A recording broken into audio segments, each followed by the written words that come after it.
What really makes a crime perfect? Is it the sheer amount of cash? The genius behind the plan? Or maybe, is it that after more than 40 years, nobody has a single clue who actually did it? Well, for one of Australia's greatest unsolved heists, the answer is all of the above. It always starts with the money, right? Back in 1978, a gang of thieves made off with 1.7 million Australian dollars. Now you might think, okay, that's a lot. But today, that's the equivalent of a staggering $10 million. And get this wasn't some long, drawn-out affair. This entire fortune just vanished from a high-security bank vault, all while an entire country town was sound asleep, completely oblivious. And to this day, not a single dollar has ever turned up. Not one person has ever been charged. It's like a ghost crime. And the story starts with a discovery that, well, it just shouldn't have been possible. So how on earth does $10 million just disappear into thin air? To figure that out, we've got to go back to the morning after the heist, in a puzzle that seemed completely impossible. Okay, picture this. We're in a small country town called Murwillumbah. It's the morning of November 23rd.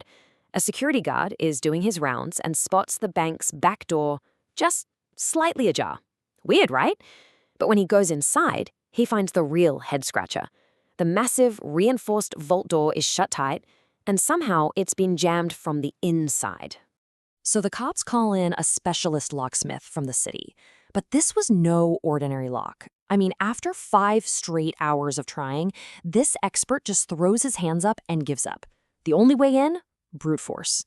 They literally had to smash a hole through the thick, reinforced concrete wall just to see what was on the other side. And what they found inside? Wow. It revealed a level of skill that was almost surgical. The thieves had drilled a tiny little hole and then used a medical cystoscope, one of those flexible cameras doctors use for surgery, to actually peek inside the lock mechanism. They just sat there and watched the tumblers fall one by one. I mean, this wasn't just a robbery, this was artistry. They grabbed the cash, jammed the lock on their way out, and left behind a total mystery. A job this clean, this technical, it just screamed professionals. And the police? They had a very specific group of pros in mind.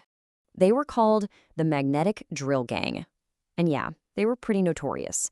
A crew famous for using all sorts of specialized, high-tech gear. Their signature move was an almost perfect match for the Murwillumbah job, right down to using medical instruments to see inside locks. The guy they suspected was leading the crew was a man the underworld called the Monster, Graham Kinneberg.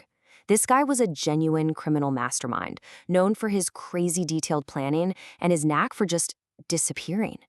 In his specialty, you guessed it, the exact brand of high-security safe that was in that bank. So you've got the method, the suspect, the target, it all lines up, right?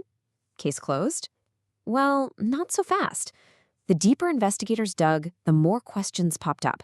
And these were questions that a crew from out of town just couldn't answer.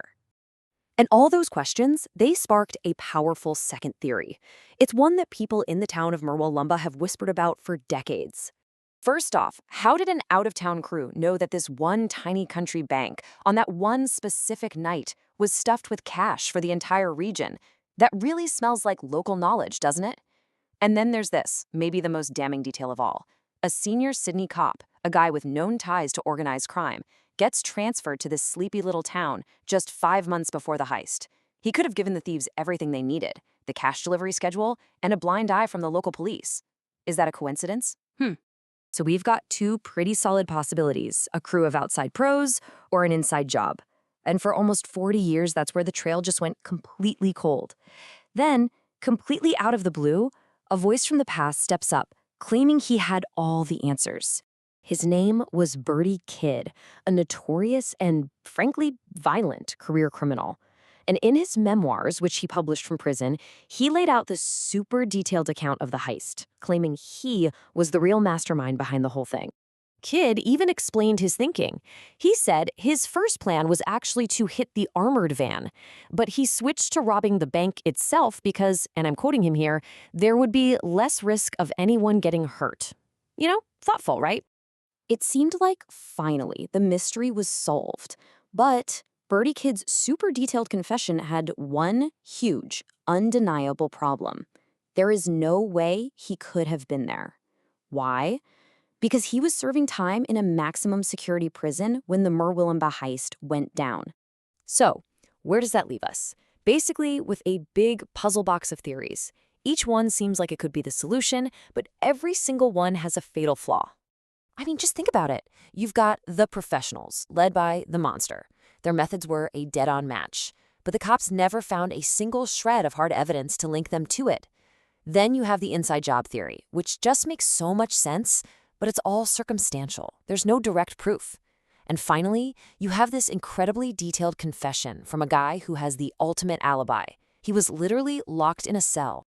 So after all the investigations, all the suspects, all the theories, what did it all lead to?